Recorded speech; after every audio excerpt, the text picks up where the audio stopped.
What if the British captured Fort McHenry? Part 1. The Brink. Summer, 1814. The United States, still a fledgling republic, finds itself under siege. The War of 1812, launched to defend maritime rights and national pride, has spiraled into chaos. Britain, fresh off victory against Napoleon, shifts attention west. The Royal Navy dominates the seas. The American coastline is vulnerable. Their focus sharpens on the Chesapeake Bay, a strategic artery, a soft point in the American body.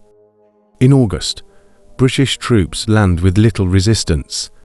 They march straight into Washington, D.C. Government buildings are torched. The White House burns. The Capitol smolders. President Madison flees. The young republic is reeling. And now, the British set their sights on Baltimore. Baltimore isn't just another city. It's a commercial lifeline, a shipbuilding hub, a morale anchor for the war-weary nation. Guarding it is Fort McHenry, seated at the mouth of the harbor. Whoever controls the fort controls the city.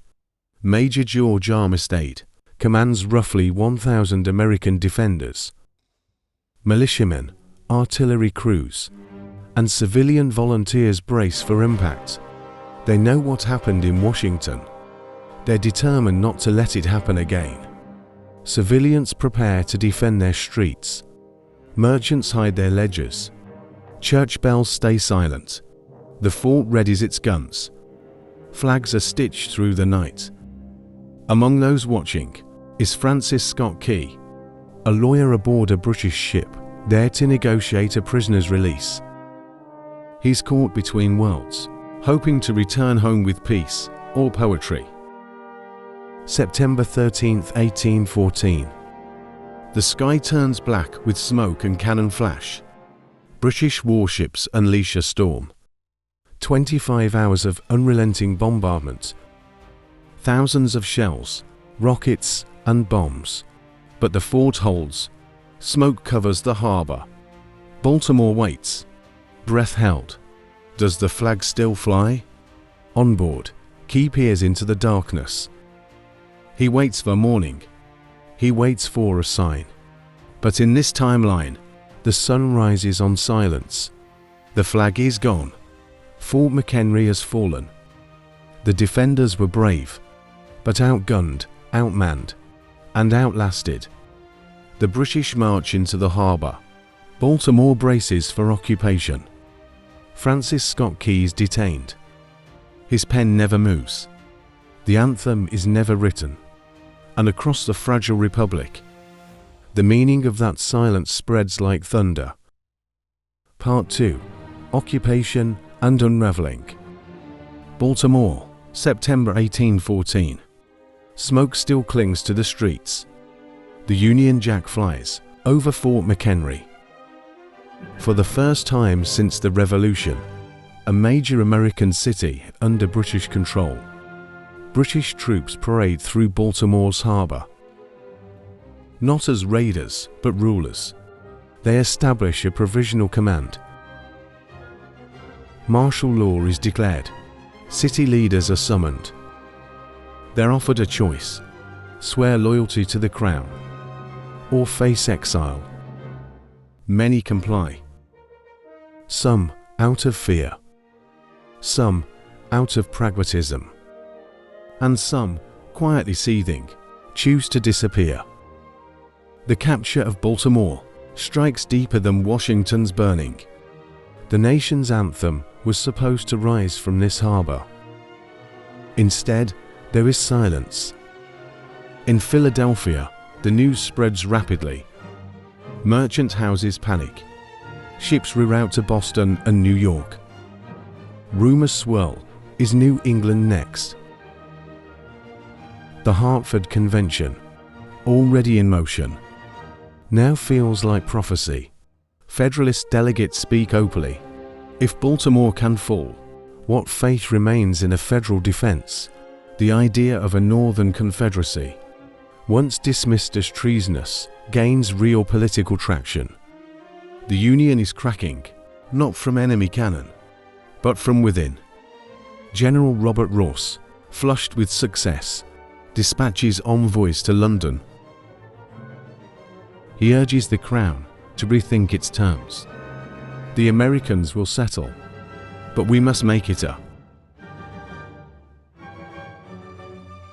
Demands are drafted: control of the Chesapeake corridor, exclusive access to southern cotton ports, a buffer Native American state beyond Ohio. The war is no longer punitive. It's colonial. Beneath the surface, something begins to rise. A seamstress hides a homemade flag. 13 stars beneath floorboards. A printer secretly reactivates his press to spread defiance. An ex-militiaman takes to the woods, vowing to strike back. They call themselves torchbearers.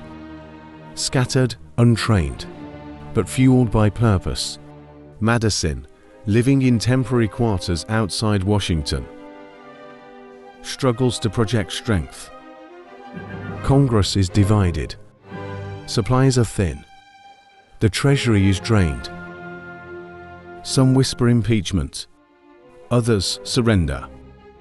But from the South, new voices rise, promising to carry the Republic forward, even if the center no longer holds. Baltimore has fallen, but the soul of the nation is still in play. And those who lost the city are not done fighting. Part 3. Rebirth from Ashes. The winter of 1814 descends cold and uncertain. Across the occupied Chesapeake, British rule tightens. Checkpoints line Baltimore's streets. Printing presses are monitored. Church sermons are vetted for sedition, and still, resistance grows. The torchbearers strike, British convoys by night. They move through marshes and woods, guided by former militiamen and runaway slaves. They carry no flag, only memory. But their numbers grow. From Boston to Charleston, their legend spreads. Some see them as patriots, others as dangerous fanatics.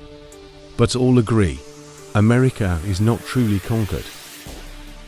In London, Parliament debates what to do next. Some argue the war is won. Baltimore is proof. The Americans will break apart. Let them. Others push further. The South may be ripe for partnership, they argue. Let us sow loyal colonies where the stars and stripes once flew. Envoys approach planters in Georgia and South Carolina, offering favorable trade deals and royal protection from slave revolts. Some listen, some bargain. New England charts its own course. Fed up with Southern leadership, Federalists in Hartford propose a pact. Mutual defense, currency reform, closer economic ties with Britain. They stop just short of full secession.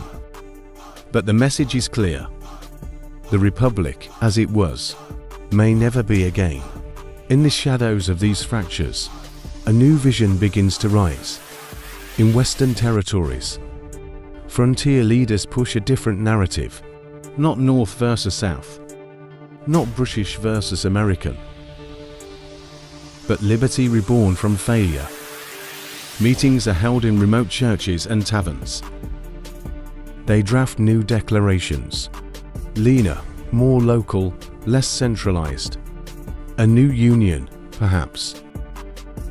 One shaped not by old world principles, but by American survival. By spring 1815, the Treaty of Ghent is still unsigned. But even if peace comes, this version of America can't go back. Too much has changed. Loyalists walk the same streets as rebels. Flags compete for meaning. No anthem unites the people. Just stories, just scars. But beneath the ashes of lost cities and the echoes of fallen songs, a new kind of flame catches. Not the fire of vengeance, but of reinvention. Baltimore was the beginning of the end. Or maybe, just the end of the beginning. Outrow, the thread that remains. History didn't play out this way. But it could have. And if it had, the anthem, the flag, the very idea of America might look entirely different. What if a single fort had held or fallen? What if the silence over Baltimore had echoed forever? This is the power of what if. And the past still has stories left to twist. Like, share, and follow for more speculative storytelling, where one moment bends the future.